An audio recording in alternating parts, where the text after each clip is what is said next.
Story के शुरुआत में हम देखते हैं एक लड़का भागते हुए स्कूल के इंडोर ग्राउंड में पहुंचता है और गेट खोलते ही उसके मुंह पर बॉल आके लगती है क्योंकि वहां पर एक लड़की अपने एल्बो पास की प्रैक्टिस कर रही थी। वो उस लड़के से जाके सॉरी मांगती है और बदले में उसे एक चॉकलेट दे देती है। फिर वो लड़का हमें स्कूल के बारे में बताता है कि स्कूल का नाम है एमी प्राइवेट हाई स्कूल, जो integrated junior and senior high school है, जिसे लोग स्पोर्ट पावर हाउस के नाम से जानते हैं। और मैं जूनियर हाई स्कूल एक्टिविटीज से रिटायर होकर अब सीनियर हाई की बैडमिंटन टीम के साथ प्रैक्टिस करता हूँ। आगे वो बताता है कि सुबह सुबह कोई भी आके प्रैक्टिस कर सकता है और मैं हमेशा ट्राई करता हूँ कि सबसे पहले आऊँ, पर चिनातु सेंपाई जो गर्ल बास्केटबॉल टीम की मेंबर है वो हमेशा मुझे बीट कर देती है। वो चिनातु सेंपाई ही वो लड़की है जो मुझे पसंद है, बोले तो लौंडे की क्रश है। अगले सीन में हम देखते हैं कि जिम पूरा फुल हो चुका है, सभी लोग अलग अलग टाइप का स्पोर्ट खेल रहे हैं। काश ऐसा इंडिया में भी होता। खैर आगे हम देखते हैं बंदा तो अपने अलग ही ख्याली पुलाव पका रहा है कि अगर वो चिनातु से शादी कर लेगा तो हर सुबह उसे देख पाएगा, पर उसका दोस्त उसका ये सपना पहले ही तोड़ देता है। वो उससे कहता है कि तू उसके साथ नहीं रह सकता क्योंकि वो बास्केटबॉल टीम की अगली एज प्लेयर है और उसकी पर्सनैलिटी की वजह से वो स्कूल के साथ साथ बाहर भी बहुत फेमस है, जबकि तूने तो बैडमिंटन में कुछ ज्यादा अचीव ही नहीं करा और ना ही तू पॉपुलर है। तू बस एक अंडरलिंग है जो हाई स्कूल प्रैक्टिस में पार्टिसिपेट करता है। डैम भाई, सारा कॉन्फिडेंस ही खत्म कर दिया भाई का। और ये बंदा यहाँ पर नहीं रुकता, आगे वो कहता है कि अगर तुम स्कूल के बेसिस पे कंपेयर करो तो वो ऐसा स्कूल है जिसे सीडिंग मिलेगी और तू बस एक नॉर्मल स्कूल है जो फर्स्ट राउंड में ही बाहर हो जाएगा। तेरा उससे बस एक पॉइंट ऑफ कॉन्टेक्ट है, वो है प्रैक्टिस के टाइम। बाकी जिन्हें सीडिंग नहीं पता मैं बता देता हूँ। सीडिंग का मतलब है एक स्ट्रॉन्ग टीम को फर्स्ट राउंड में ना खिला के सीधे सेकंड राउंड में भेजना। तो हमारा भाई कहता है नहीं तू गलत है, मेरी मॉम इस स्कूल के बास्केटबॉल टीम की एलम है, तो ये भी एक पॉइंट ऑफ कनेक्शन है। पर उसका दोस्त यहाँ भी उसका कॉन्फिडेंस ब्रेक कर देता है। वो बताता है कि प्राइवेट स्कूल में ज्यादातर वही किड्स हैं जिनके पेरेंट्स पहले इसमें पढ़ते थे। जिंदगी में कुछ भी करना पर ऐसा डिमोटिवेटिंग दोस्त मत बनाना। आगे उसका दोस्त फाइनली एक अच्छी टिप देता है कि ट्राई कर वो तेरा नाम याद रखे या तो उसका नंबर ले आ। तभी तुम्हारे भाई पे पीछे से अटैक हो जाता है और वो कराया एक सुंदरी ने जिसका नाम है हीना। फिर इन दोनों की थोड़ी सी लड़ाई होती है मजाक वाली और उसके बाद भाई टिप्स लेता है कि लड़की को खुश कैसे करें। ये सुन के तो हीना बहुत एक्साइटेड हो जाती है और कहती है ऐसी बात है तो मुझ पे छोड़ दे। सबसे पहले तुझे लड़की के सामने स्ट्रॉन्ग रहना है, तुझे ऐसा एक्ट करना है जैसे तू बहुत रिलैक्स और रिलायबल लड़का है, और सबसे जरूरी है फिजिकल ब्यूटी। और हीना की बात सुन के तो भाई दोनों लोंडों की फट गई थी। अगले दिन स्कूल आते हुए भी भाई सोच रहा था कि हीना से पूछ के तो मैंने गलती ही करी, उसने तो अपने टाइप के बारे में ही बता दिया बस। और उसे सामने दिखती है चिनात्सु जो स्टेयर पे बैठ के अपनी बुक पढ़ रही थी। ये देख के वो सोचता है इट्स नाउ और नेवर, मुझे अभी उससे बात करनी होगी। वो सोचता है कि पहले मैं खुद को इंट्रोड्यूस करता हूँ, पर ये बहुत सडन हो जाएगा,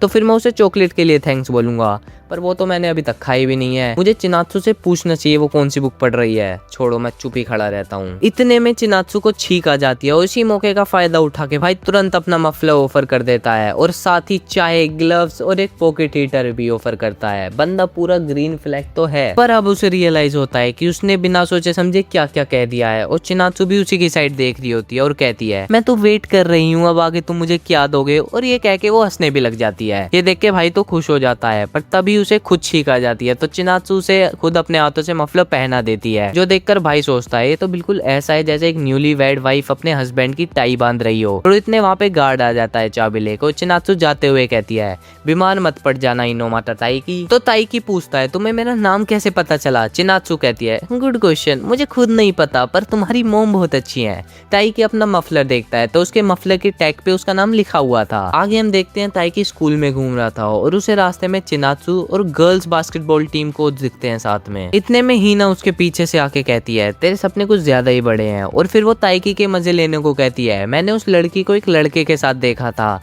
जो सुन के ताइकी जेलस हो जाता है। आगे सीन शिफ्ट होता है बॉयज बैडमिंटन टीम के लॉकर पे। वो लोग पैकिंग करके वापस जाने की तैयारी कर रहे थे, पर ताइकी अपना टॉवल जिम में ही छोड़ आया था, तो वो लेने के लिए वापस जाता है। वहाँ पे उसे चिनात्सु अकेले प्रैक्टिस करते हुए दिखती है और वो भी ताइकी को देख लेती है और कहती है ताइकी कुन। तो ताइकी उससे पूछता है कि तुम अभी तक प्रैक्टिस कर रही हो। चिनात्सु बताती है कि आज की प्रैक्टिस से वो बिल्कुल भी सेटिस्फाइड नहीं थी। ताइकी उसे कहता है कि तुम्हें अपने आप को इतना भी ओवरवर्क नहीं करना चाहिए। चिनात्सु कहती है हाँ, पर मैं थोड़ी देर और प्रैक्टिस करना चाहती हूँ। और वो ताइकी को 1-on-1 मैच के लिए भी इनवाइट कर देती है और रिजल्ट हमें पहले से पता था। ताइकी थक कर गिर जाता है और चिनात्सु कहती है तुम्हारी मूवमेंट तो अच्छी है। और ताइकी उसे बताता है मेरी मोम बास्केटबॉल टीम में थी, तो मैं उनके साथ बचपन में खेला करता था। चिनात्सु भी बताती है कि इसकी मोम भी बास्केटबॉल टीम का पार्ट थी और वो भी अपनी मोम के साथ बास्केटबॉल खेला करती थी। आगे वो ताइकी से पूछते हैं कि तुमने कभी बास्केटबॉल खेलने के बारे में सोचा है। तो ताइकी कहता है मैं टीम स्पोर्ट्स के लिए नहीं बना, मुझे वो फीलिंग पसंद है जब मैं अकेले बैडमिंटन कोर्ट में खड़ा हूँ और सारी रिस्पॉन्सिबिलिटी मेरे ऊपर करो, भले ही फिर मैं जीतूं या हारूं, वो सब मेरी वजह से होगा।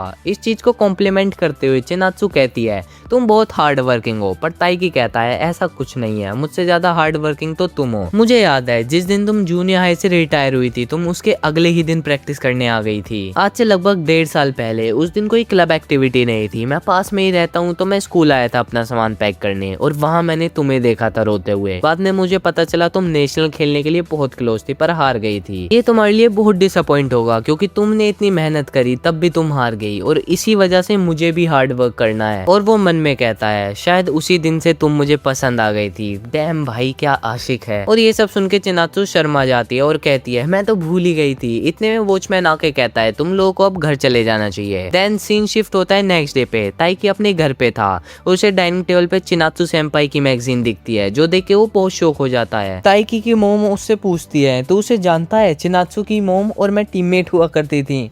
ये सुनकर ताइकी और भी ज्यादा शॉक हो जाता है और सोचता है ये तो एक और पॉइंट ऑफ कांटेक्ट है, वो भी बहुत बड़ा वाला। आगे उसकी मोम बताती है हम टच में थे पर मैंने कभी सोचा नहीं था उसकी बेटी इतना अच्छा खेलने लगेगी। पर बड़ी दुख की बात है वो लोग अब दूसरी कंट्री में शिफ्ट हो रहे हैं। ये सुनकर ताइकी तो टूट जाता है और भाग कर चल देता है वो स्कूल को। रास्ते में वो सोच रहा होता है क्या वो इस डिसीजन से खुश है। वो हमेशा सबसे पहले जिम में आती है और सबसे ज्यादा हार्ड वर्क करती है। उसके इमोशंस, उसके एफर्ट्स, उसके गोल, सब कुछ, वो इन सबको छोड़ के ऐसे नहीं जा सकती। ताइकी फिर जिम में पहुंचता है और वहाँ पे चिनात्सु पहले से प्रैक्टिस कर रही थी। वो ताइकी से पूछती है क्या हुआ। ताइकी कहता है चिनात्सु सेंपाई तुम्हें नेशनल्स में पहुंचना होगा। मैंने तुमसे सीखा है कि हमें डेली अपने गोल्स के लिए हार्ड वर्क करना चाहिए और हमेशा आगे बढ़ना चाहिए। भले ही तुम हार रहे हो तो प्लीज गिव अप मत करो। भले ही तुम्हारे रीजन तुम्हारे कंट्रोल में ना हो, जैसे तुम्हारे पेरेंट्स ओवरसीज शिफ्ट हो रहे हो। चिनात्सु ताइकी को बीच में रोकती है और कहती है मैं अब्रॉड नहीं जा रही। ये सुनकर ताइकी कंफ्यूज हो जाता है। वो बताती है कि मेरी बस फैमिली ही जा रही है, मैं नहीं, मैं तो यहाँ पर एक रिलेटिव के घर पे रहूंगी। ताइकी को फिर रियलाइज होता है वो फिर से ज्यादा ही बोल गया और वो वहाँ से भागने लगता है। पर चिनात्सु से रोकते हुए कहती है मुझे बहुत डर लग रहा था, मैं अपनी फैमिली से दूर अकेले रहूंगी, पर तुमने मुझे वो टाइम याद दिलाया जब मैं जूनियर हाई टीम से रिटायर हुई थी। मेरा कितना मन था नेशनल्स खेलने का और मुझे कभी भी गिव अप नहीं करना। मुझे याद दिलाने के लिए थैंक्स ताइकी। अगले दिन ताइकी अपने बेड पे लेटा लेटा सोच रहा होता है ये मैंने क्या कह दिया चिनात्सु से, कितना एम्बेरेसिंग था। ये तो शुक्र है आज संडे है और आज मेरी लाइफ में पहला ऐसी बार हुआ है कि मुझे चिनात्सु सेंपाई को नहीं देखना। लेकिन उसे अपने घर की किचन में चिनात्सु खड़ी मिलती है। ये देख के वो बहुत ज्यादा शॉक हो जाता है और इतने में उसकी मोम वहाँ पे आ जाती है और बताती है कि आज से चिनात्सु हमारे साथ ही रहेगी। ये सुनकर ताइकी तो फट लेता है।